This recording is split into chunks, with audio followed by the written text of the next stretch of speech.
had a brief discussion about deep cervical fascia, 2 or 3 layers of this, when we were talking about thyroid gland, if you remember. So I said that we will discuss about those in detail in deep cervical fascia, and today we are going to discuss them. Now, just to the theoretical aspect, you need to know that there are 6 layers of these deep cervical fascia. Okay, I will enumerate them and then we will see. Now, as you know, when you go for the dissection, first when you take an incision, you take it on the skin. Then once you separate the adhesions of the skin, and then you go to the superficial fascia, and deeper to it you have the deep cervical fascia. Usually during dissection we are not able to make out the superficial fascia very easily because it's very much adhered to the skin and the deep cervical fascia. So there's a layer of fat in between, and then when we dissect out we get into the deep cervical fascia. Okay, in the neck region. Deep fascia because it is in the region where you have the cervical vertebrae, cervical vertebral column. That is why it is called as, because of the cervical vertebrae, this fascia is known as the deep cervical fascia. You know, anatomy is all about names. जिस part में जो नाम है उससे related सारी चीजें वहाँ पे होगी. So it is the deep cervical. So the fascia is named as deep cervical fascia. Now it is condensed into 6 forms or 6 layers, you can say. It is condensed into 6 layers. So one by one, I will enumerate. First is the investing layer. Investing layer, one of the most widely distributed layer. Second is the pretracheal layer. The name suggests pretracheal, trachea के आगे. Then third is the prevertebral layer. Again the name suggests that vertebra के आगे, pre म्हणजे पूरे. Fourth is the carotid sheath. So you have at least heard about the carotid arteries. Common carotid artery, external carotid artery, internal carotid artery. So it is related to the carotid arteries. Okay. Fifth and sixth, the names which probably you might not have heard about, but if you, write the name, buccopharyngeal, the name is buccopharyngeal fascia. You will understand, bucco is buccal cavity, pharyngeal is pharynx. So buccopharyngeal, that is fascia which is present in that region. Buccal cavity means, as you know, the mouth, the cavity with tooth and all this. That is your buccal cavity. And pharynx, which is a continuation, that is your oropharynx. So buccopharyngeal fascia. Sixth one is the pharyngo-basilar fascia. Now pharyngo you understand, and basilar you won't. Okay. It is again in the pharynx region. Basilar at the base, or you can say the posterior aspect of the pharynx. So I have a diagram for it. We will discuss this in the end. The most important for us is the first 4. These are also important, but clinically they are not so much relevant. Okay. So now going into the details one by one of each. Okay. You can take a screenshot of this and share it on the group. You will find them in the textbook also. Not a big deal. Now if you see, talking in detail about the investing layer. Now I have many diagrams. I have used many diagrams. So I have already drawn them for you. So we won't be drawing much of the diagrams. I will explain to you in the diagrams. Okay, the images I have. But first I will tell you about investing layer. Now imagine that a person is standing in front of you. Okay, a person is standing in front of you, is facing to you. Now see to the neck region of the person. Imagine the neck region of the person. Now if you see the complete neck region, if you take a cloth and tie it to the complete neck region. Now neck region कहाँ से होता है? Lower to the chin and above the sternal bone, where you feel the sternal bone. Anteriorly, the neck region is where just below the chin you have, and above the sternal bone which you feel. Okay, then you can palpate here. So all the region between this is the neck, and behind actually there is external occipital protuberance and all that. I will tell you and explain to you, and I have diagrams also to show you about those. So from there to the back you can feel C7. C7 means what? The process of the 7th cervical vertebrae. 7th cervical vertebrae. You can feel the spine of it. And from there, मतलब from ऊपर कहाँ से, external occipital protuberance से लेके नीचे, the 7th cervical vertebrae का spine, which you can feel behind, you can palpate. This is the extent of the neck region. Okay. Now the complete extent, posteriorly and anteriorly, पूरा क्या है? ऐसा पूरा, there is a collar-like structure. This fascia, it forms a collar-like structure from behind to the front, like this completely. Imagine that you have a collar which is extending from the chin to the sternal bone, and behind from the occipital protuberance, which I will tell you now. I have a diagram. Sorry, and till the the spine which you can feel. You bend in front, अपनी गर्दन को नीचे झुकाओ, tilt your neck towards for seeing downwards, and the landmark, bony landmark which you can feel here behind in the neck region, lower part, that is the 7th cervical spine. Okay, 7th spine of the cervical vertebra. I mean the spine of the 7th cervical vertebra. This is the extent. Hope you are able to imagine it. Okay, now I have a few diagrams for you too, so that you can see them and see this. Can you see this diagram? Oh, yeah. Can you see this diagram? Yes. Now you need to see whatever I am showing you. Okay, I will use the pointer for you. See. Now, I will mark it with red color. Okay. No, already there are red pointings. I will mark it with blue color. Can you see this? Just a second. Where is that gone? Yeah, external protuberance. Can you see this? Or rather, what we can do, we can encircle it with red. External occipital protuberance. Can you see this? Where is the dot? You can see the labeling. Okay, above it you have the highest nuchal line. Lower and external occipital protuberance is roughly, it is extending from superior nuchal line. Just a second, it's become very much. From the superior nuchal line to the inferior nuchal line. Now these nuchal and all these are Latin or Greek words. You can see the meanings of them. So superior nuchal line is this. Inferior nuchal line is this. The elevation between this, that is the external occipital protuberance. Getting? This is the posterior view of the skull. Hope you understand. This is the posterior view. Mandible और पीछे ये नीचे आता है तो उसके occipital ऊपर ही खत्म हो जाता है bone. So what you are seeing is the posterior view of the skull, and this is what I want to show. Now it extends from here and it behind wherever अभी इधर नीचे from the biggest fossa of your brain. What is it called? Do you know? From where the spinal cord doesn't leave from there. It is the brainstem which leaves from that. It is not the spinal cord. This is a Viva question, and we make a lot big blunder answering this. It is not the spinal cord which leaves the skull from the foramen magnum, which is the biggest foramen, not fossa, sorry, biggest foramen of the skull. That is foramen magnum. Absolutely. So it is not the spinal cord. I repeat, it is not the spinal cord which leaves the foramen magnum. It is the brainstem. It is the brainstem, and it is the brainstem which leaves the foramen magnum. This is a very important Viva question which we make a blunder of very often. So remember this. Now from that, as you see, the spinal cord will descend. No, after the brainstem, you have brainstem continues to form the spinal cord. Now spinal cord, it will go through what? The canal. What is that canal called as? The vertebra के अंदर spinal canal. Okay. From the spinal canal, when the vertebra goes, it will first pass through the first 7 cervical vertebrae. So 7th cervical vertebrae इधर नीचे कहीं पे तो रहेगा C7 उसका spine. So this is the posterior extent of the neck region, and which is also the extent of the investing layer of the deep cervical fascia. Which is also the extent of the investing layer of the deep cervical fascia. Getting my point? Anteriorly, I already told you, below to your chin to the sternal bone, and posteriorly. तो ये पूरा पीछे से आगे तक इस प्रकार से कवर बनाता है या कॉलर लाइक स्ट्रक्चर बनाता है. Hope you get this from the diagram. Okay. Now I will share to you one more diagram. Okay. Just a second. So if you see, just a second. Okay. So where is it? Where is it? Actually, I had this diagram. Can you see? Okay, I'll show this diagram later. Wait, please wait. Before that, I will show you something else, which will properly. Oh! Just a second. We lost that diagram.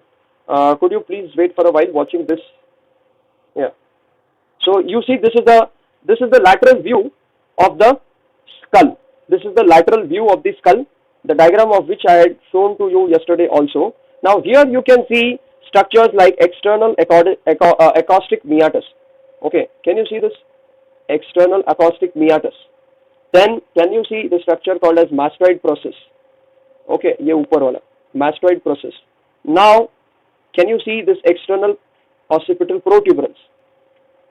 Yes, external occipital protuberance. And then can you see? Okay, that's sufficient. And this is the mandible, as you can see.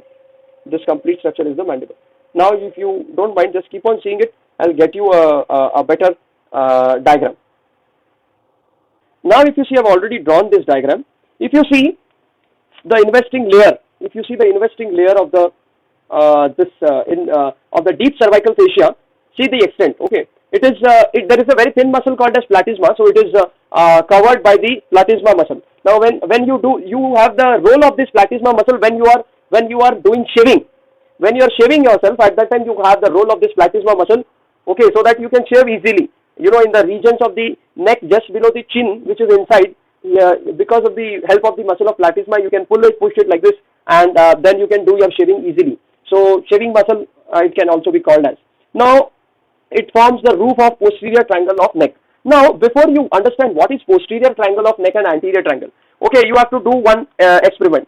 Okay, imagine that you are this person. Okay, now you have to turn to your right, see to your right, turn your face to your right. Once you turn your face to your right, what you will see is there is from the sternal bone, you get some kind of the contraction of a muscle which you can feel, which you can palpate, and you go along the stiffness of that muscle, the contraction of the muscle, it goes behind to the mastoid process. So that is your sternocleidomastoid. Okay. Now that bone, that is the sternocleidomastoid, which extends from here to the mastoid process. See, sternocleidomastoid. The name itself says. I have not shown it in this diagram, but I am telling you, it appears here only. Sterno is sternum, cleido is clavicle, and mastoid is the mastoid process of the skull. So I told you to remember the mastoid process. You remember? So this is the lower part of the skull I have tried to show you. So sternocleidomastoid. The sternocleidomastoid, it extends like this. So superomedial, that is the anterior triangle, and inferolateral is the posterior triangle of the neck. Getting my concept? See, there is a muscle from this to this, from the sternum clavicle to the mastoid process, like this. Okay. Now structures or the triangle. See, you see, this is one triangle, this is another triangle. So this is, see, this is, I hope you have got the view. The person is seeing in this direction. So this is the anterior, this is the posterior, this is the superior, and this is the inferior. So person is seeing this way, it is the ear of the person. Okay, and this is the side view. This is the side view. We are seeing the person laterally. So there is a muscle from here to here. So if you see to your right, you will feel the left sternocleidomastoid. And if you look towards the left, in this person, if you see towards the left, you will feel the right sternocleidomastoid, opposite side. So once you palpate, you need to know that sternocleidomastoid, त्याच्या superomedial जे काही आहे ते forms the anterior triangle of the neck, and the inferolateral the triangle, it is called as the posterior triangle of neck. So what it says, this investing layer, it forms the roof of posterior triangle of neck. So next discussion is about anterior and posterior triangle of neck tomorrow, one by one on either day. So at that time I will tell you how it forms the roof of the posterior triangle of neck. Okay. Now let us see the extent of the investing layer of the deep cervical fascia, that is the fascia colli. Now if you see superiorly, I have written external occipital protuberance. Just now you saw in the diagram I showed you in the skull, previous to this, external occipital protuberance. Then superior nuchal line. Did you notice that I told you the external occipital protuberance is extending from the superior nuchal line to the inferior nuchal line? Can you see? I will zoom it for you, my dear friends.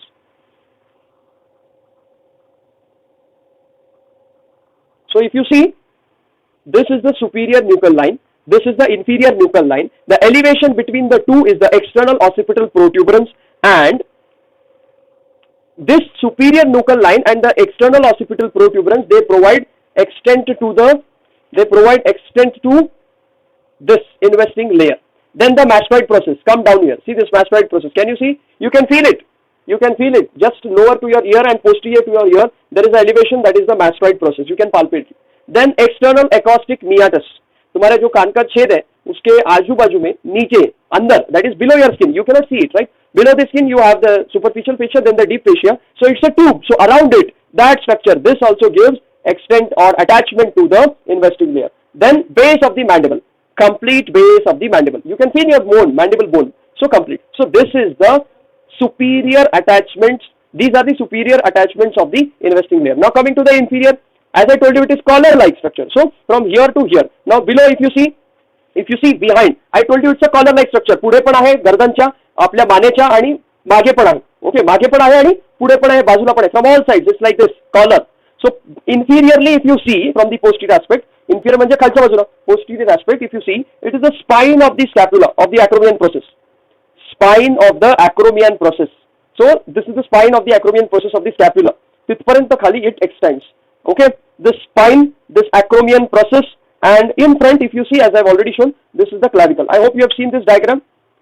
Spine of the acromion process of the clavicle of the scapula, the acromion process itself. This is behind, and if you see in the anteriorly in the inferior attachment in the anterior direction, you see it is the clavicle and the manubrium.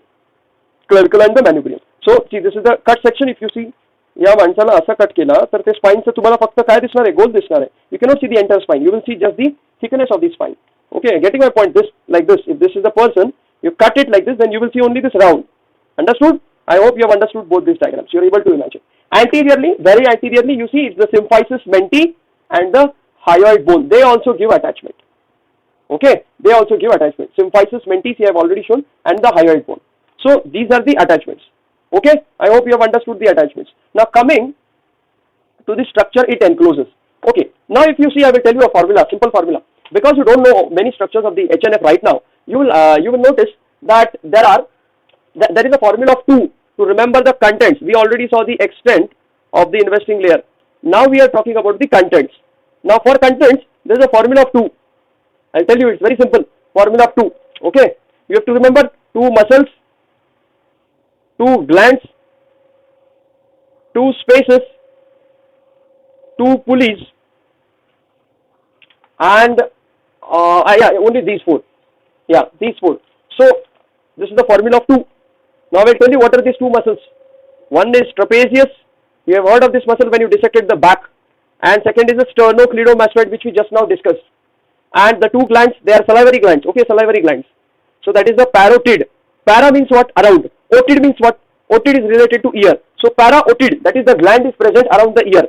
तर आपलं the otic canal आहे, that is nothing but your eustachian tube and all this ear you say. So around that otic canal, that is para to the otic canal, you have this gland, so the name is parotid. We have a different session for this, completely devoted for this.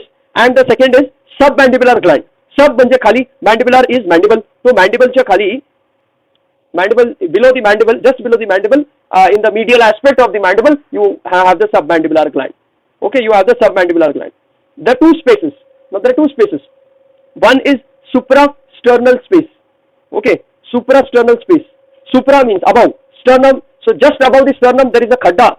If you palpate the manubrium part of the complete sternum, there is a depression. Okay, just above it. That is the suprasternal space. And second space, it is the do you know? Yes, supraclavicular space.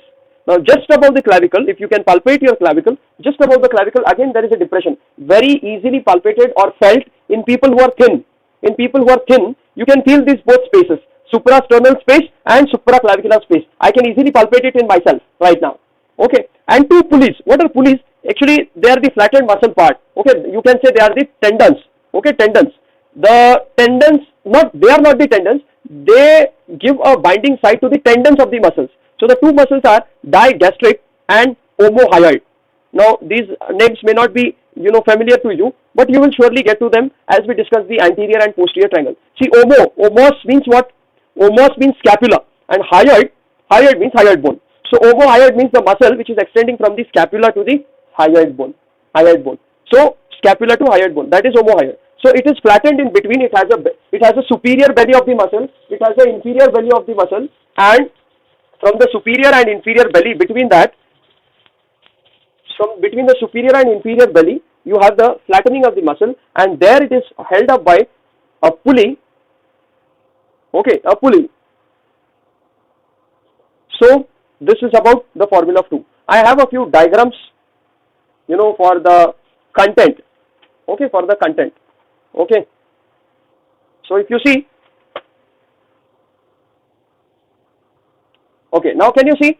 This is a cut section taken at C7 level. Can you see? C7 level. Shall I zoom it? Okay, wait. Can you see it? This is a cut section of the neck. This is posterior. This is anterior. This is left. And this is right. Shall I draw it for you?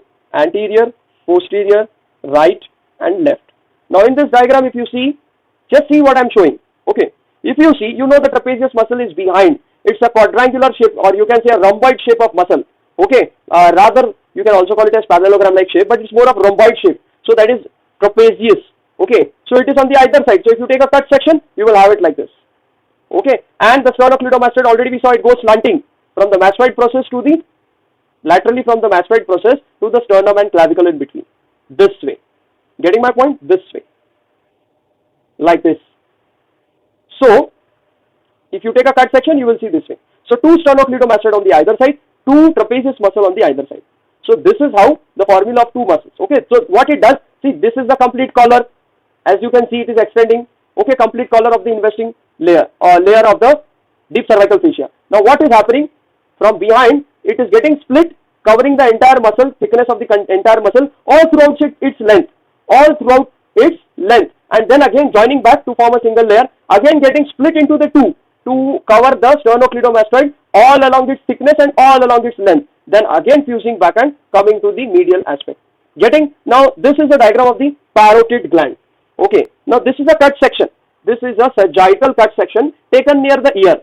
So you are seeing the zygomatic arch.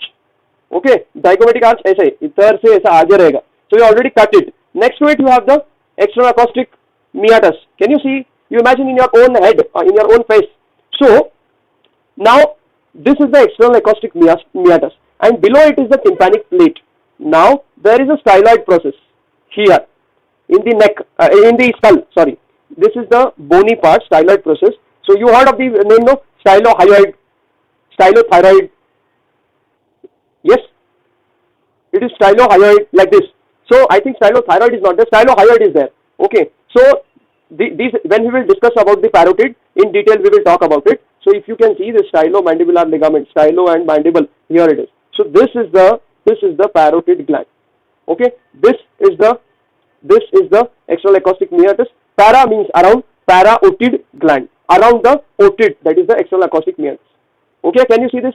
So this is the investing layer of deep cervical fascia. See, this is a three-dimensional view. This is a 2D view. It is present in the 3D form. So how we are expected to know? You will come to know when you see more and more diagrams. You will get your concepts more and more clear. Okay. So this layer is going to be like this.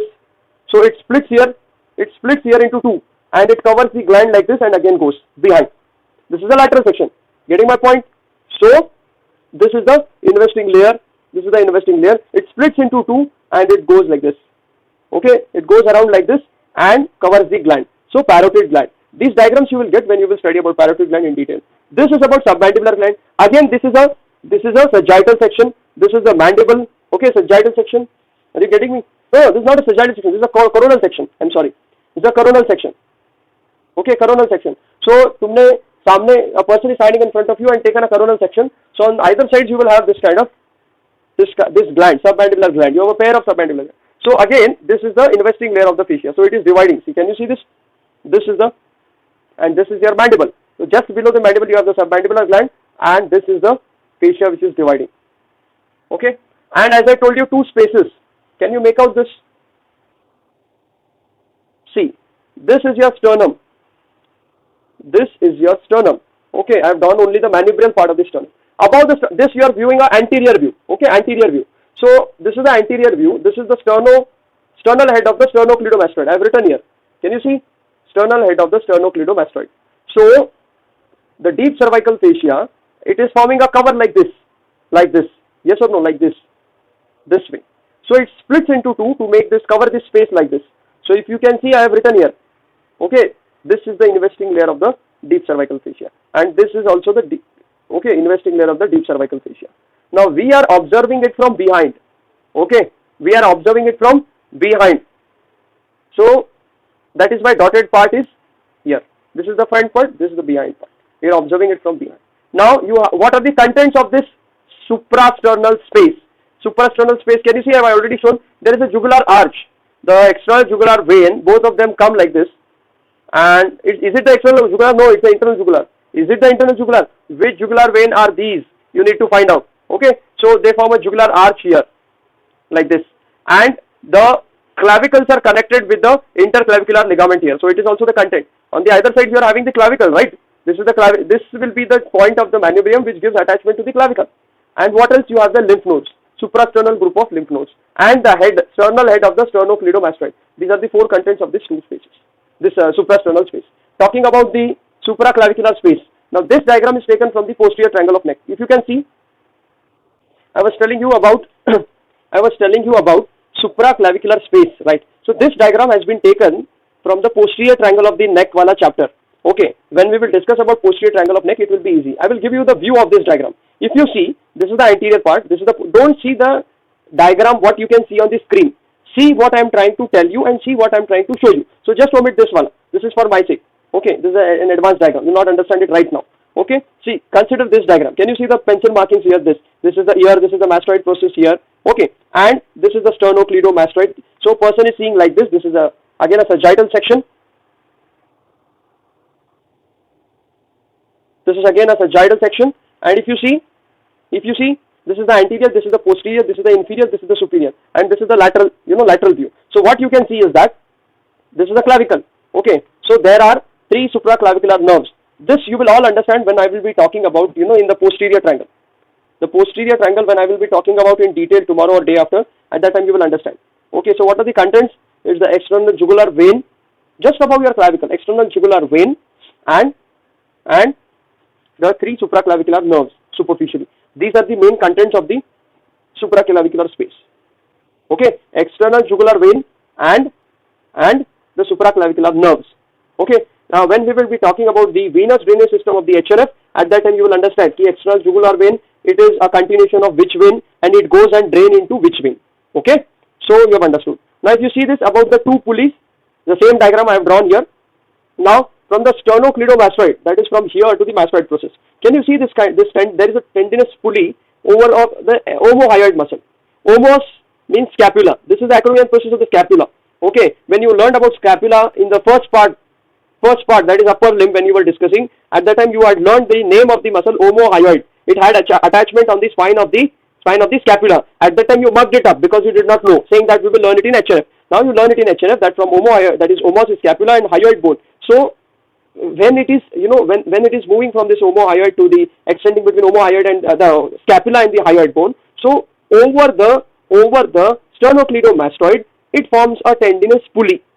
So this becomes the superior belly of omohyoid and this becomes the inferior belly of omohyoid.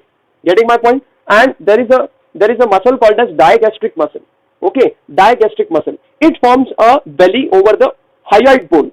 So this is the anterior belly of digastric and this is the inferior belly. It extends from the mastoid, then hyoid, and either chin mein jaake mandible pe insert. Okay, this is the extent of the two muscles. So you got the formula of two muscles, two glands, two spaces, and two pulleys. Is it okay?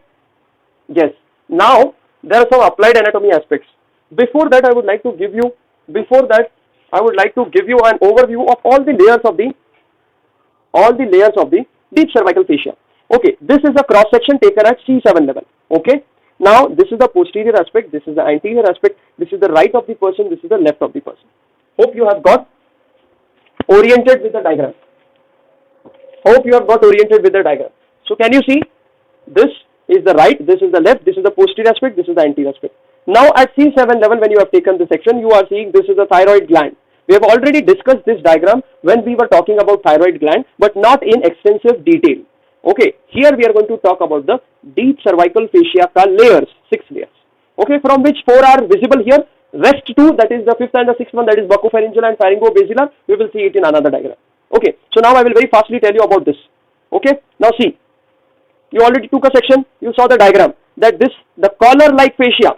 See this collar-like fascia. Can you see this complete outside green color boundary? I hope you can make it. It is splitting into 2, again forming 1. This collar-like fascia is nothing but the investing layer. So it is splitting for the trapezius muscle, again fusing, and it is splitting for the sternocleidomastoid and again fusing. Hope you are able to make it. Yes, can you see this? Yes. Now, this is the thyroid. As I told you that the second layer is the pretracheal layer. या थायरॉइडच्या मागे तुम्हाला trachea दिसते, ट्रकियाच्या मागे oesophagus आहे. तर trachea प्रीट्रकियल म्हणजे ट्रकियाच्या पुढे, in front of the trachea. So if you can see this layer, can you see this green cover above the thyroid, म्हणजे next to in front of the, that is anterior to the thyroid. Can you see this? I hope you can make out this one. See. I have encircled this right now. This complete is what? It is the pretracheal fascia. Okay, pretracheal fascia. Can you see this green color? I hope you can make it out. And prevertebra. This is the vertebra. Vertebra cha pude. Pre. So prevertebral. This complete around the. There are muscles of the back. There are many muscles here. Small muscles. Strap muscles. We cannot label them all over here in this diagram. So I have just written that muscles of the back. One of the important muscles is scalenus medius, which I have already labeled here. Okay. So if you can see this. So you have seen the three layers. One is the investing layer, outer one. Then you have seen this around the trachea or pretracheal layer. And vertebra, prevertebral layer. The fourth is the carotid sheath. Can you see this carotid fascia? This is the internal carotid artery. Okay, I have written here. See, common carotid. When it goes upward towards the head, then it will divide into external and internal carotid. At C7 level, it is the common carotid artery. Common carotid artery. So, common carotid artery, internal jugular vein. And just now we saw external jugular vein. Where did we see it? We saw it in the supraclavicular space. So, internal jugular vein. Now, you will understand from where which vein is arising and it is going and draining into which big vein when we will discuss in detail about the venous drainage of the HNF. Okay, later on. So, you got these four layers. Just for the overview of these four layers, I have drawn this diagram. There is nothing else which you have to take care of. Okay, can you see this platysma muscle? It is very much stuck up to the superficial fascia. Actually, muscles are present below the deep fascia. That is this deep fascia याच्या खाली सगळे muscles असतात. Can you see? हे सगळे deep fascia चे layers आहेत आणि यांच्या आत किंवा यांच्या खाली below it, like when you are going to take an incision like this, below the deep fascia you have the muscles usually. But this platysma is an exception. Can you see this platysma here? The brown colored line I have drawn here. Can you see this? This is the platysma muscle.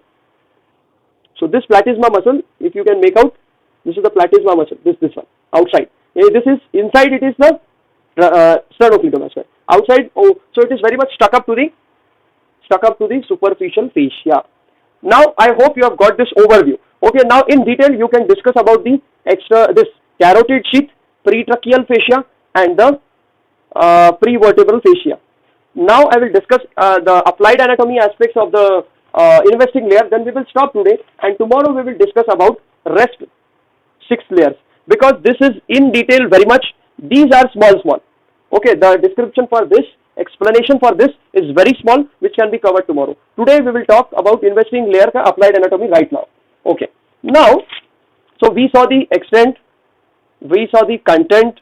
Now we are going to see the applied anatomy of the investing layer of the deep cervical fascia. So as I told you, platysma muscle. Now this platysma muscle, it is adhered to the superficial fascia. Now if you see, if there is a neck surgery which is being done, neck surgery. So what you will do in a neck surgery, you first take an incision. So you cut what? Outside in. What is the sequence? Outside in. First you have the skin, then you have the superficial fascia. But here in HNF, what do you have? You have platysma. Before the deep cervical fascia, you have the platysma muscle, then deep cervical fascia, and then the rest of the muscles. Now if you are doing some surgery, for example, if you are doing thyroid surgery, then thyroid is a superficial gland, but it is present deep to the investing layer of the deep cervical fascia and the pretracheal layer of the deep cervical fascia. याच्या खाली आहे. तर platysma तर त्यांच्यावरती आहे. So when you are, usually what do we do? For muscle and for muscle, we just approximate the muscle. If you have taken, if this is an intact muscle, I tell you in surgery how we do. If this is an intact muscle, and if you have taken an incision like this, so how this muscle will appear? Like this. Okay, this muscle. So what do? You just approximate this muscle and put a single thread. You don't take sutures for this muscle. We are talking about a muscle. Okay, you don't take sutures. You just approximate the muscle. Same for the fascia. You just take 2 or 3 sutures in the complete length to just approximate it, and it heals on its own naturally. Now, but in case of platysma, you have to take separate stitches. For the skin, you cannot leave it like this. There will be wound gap, there will be infection, there will be other sorts of things, bleeding, etc. So you have to take sutures over the skin. For muscle, you just approximate. For fascia, you take a few sutures. For skin, you take the sutures very properly. So in fascia, when you are taking sutures, you have to stitch the muscle of platysma separately, because platysma is superficial to the deep cervical fascia. It is not connected to other muscles of the neck. So it has to be sutured separately. Understood? Okay. Second is about parotid swelling. See, in measles and mumps, sorry, in the disease of mumps. See, mumps is a, mumps, rubella, mumps, measles, have you heard of them? They're viral infestations, right? Yes. So in mumps infection, there is swelling of the parotid gland. This mumps usually occurs in small children, less than 5 years of age, 6 years of age. So parotid swelling occurs. Now you had seen the diagram of parotid gland here. Can you see this? Can you see this? Yes. Now deep fascia is thicker. Deep fascia is thicker. It provides stability. It's thick.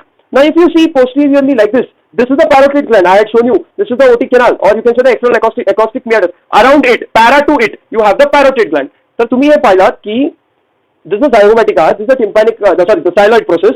So around the parotid arch or parotid gland, you have the layers of the investing layer of the deep cervical fascia. What will happen if the gland is swelling? The gland is going to swell, but the layers of the fascia do not allow it to expand because these layers are thick, because they are a part of deep cervical fascia. Deep cervical fascia is thicker. They do not allow the easy swelling of the gland. And what will happen when the gland will not get place to get swollen? It will pain.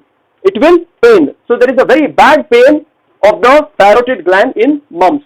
Understood? This is the applied anatomy of parotid. Because of the deep cervical fascia, investing layer of the deep cervical fascia, parotid swelling becomes very much painful. Very, very painful. Third applied anatomy, external carotid artery. If you see this external carotid artery, it pierces the stylomandibular ligament. Again, I will like to show you this diagram. Can you see this? See, this is the styloid process, as I told you. Okay, and here below you will have the mandible like this. This is lateral view, as I told you. It's a sagittal section. This is the lateral view. So here, इधर नीचे mandible रहेगा. So stylomandibular ligament. This is the stylomandibular ligament. Investing there का part, stylomandibular ligament. Now this is the external carotid artery. Can you see? Can you see?